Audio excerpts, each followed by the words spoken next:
সবাই কেমন আছো? আশা করি সবাই খুব ভালো আছে। তো একদম রাত্রিবেলা থেকে চলে আসলাম। আর দেখো হঠাৎ করে কিরম বৃষ্টি এসে গেছে, হালকা বৃষ্টি পড়ছে হঠাৎ করে।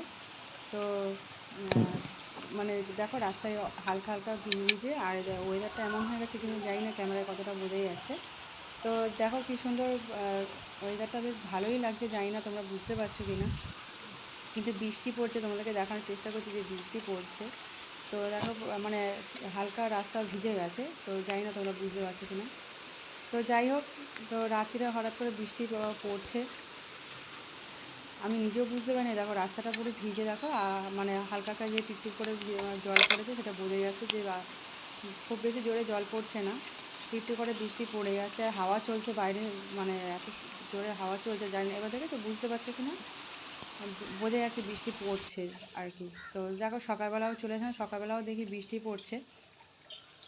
তো দেখো মেঘটা কীরকম, মানে হালকা মেঘলা মতন করেছে। সকালবেলায় চলে আসলাম, রোদ ওঠেনি কিছু না, মেঘলা মতন করে আছে।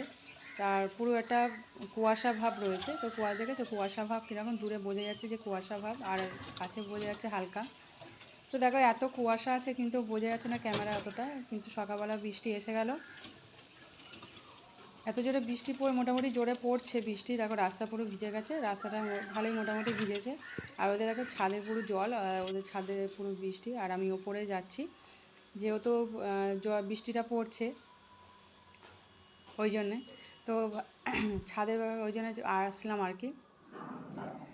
এই দেখো বুঝতে পারবে যে বৃষ্টি পড়ছে, দেখো ছাদটা ভিজে গেছে আর কীরকম হালকা কুয়াশা কুয়াশা ভাব রয়েছে। আর আমি এই কারণে ছাদে আসলাম যে মাটিটা ভিজে যাবে বলে, মাটিটা ধুয়ে চলে যাবে। তো মাটিটা নিয়ে এসে তোমাদের দাদাভাই রেখেছিল, এই মাটিটা, এই যে মাটিটা তোমার দাদাভাই নিয়ে এসে রেখেছিলো এই মাটিটা, তো এই মাটিটাকে চাপা দেবো বলে নিয়ে চলে আসলাম।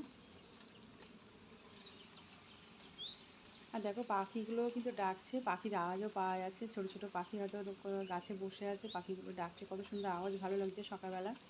তো সকালবেলা আওয়াজ বেশ ভালোই লাগছে পাখির ডাক, আর সত্যি এমনি ওয়েদারটা অন্যরকম। তো যাই হোক, তারপর এই বড়দিনে তোমাদের দাদাভাইকে নিয়ে চলে আসলো কেক, তো ওই জন্য সকালবেলা কেকটা আর কি কাটা হবে, বাবিনকে দিয়ে কেকটা কাটানো হবে, তো ওই জন্য কেকটা বার করেছি।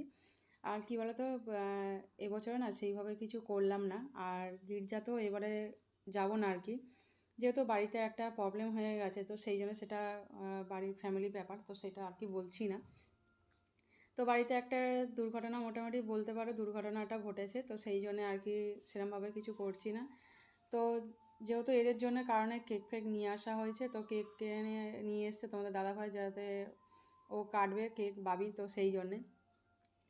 আর সেইভাবে কিছু করলাম না, ইচ্ছা ছিল অনেক কিছু করার, সাজানো টাজানোর ইচ্ছা ছিল, যেহেতু বাড়িতে একটু দুর্ঘটনা ঘটে গেছে, ওই জন্য আর গেলাম না, কিছু করলাম না। আর সেরকমভাবে পালন কিছু করলাম না, আর গির্জা তো এবারে যাব না। তো যাই হোক, আমরা এখন একটু চলে আসলাম, যেহেতু গঙ্গা জল ঘরে শেষ হয়ে গেছিলো, তো গঙ্গা জল নিয়ে আসতে গেছি, যে গঙ্গা জল দরকার, ওই জন্য গঙ্গা জল আনতে চলে এসেছি তোমার দাদাভাইয়ের আমি।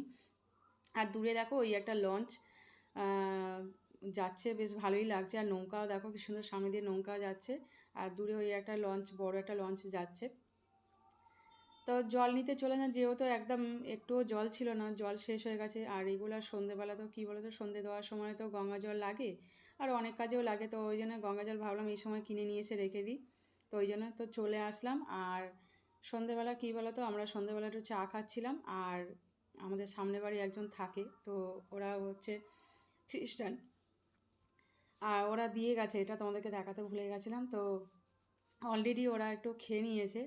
তো আর এই কেকগুলো অনেক কিছু, আরও অনেক কিছু দিয়েছে, লেবু, কলা, আরও অনেক কিছু দিয়েছে, আর এইগুলো অনেকগুলো ছিল, ওরা খেয়ে নিয়েছে। তো বেশ ভালো, খেতে বেশ ভালোই লাগলো, আর ওরা আমাদের সামনেই থাকে, তো ওই জন্য দিয়ে গেছে।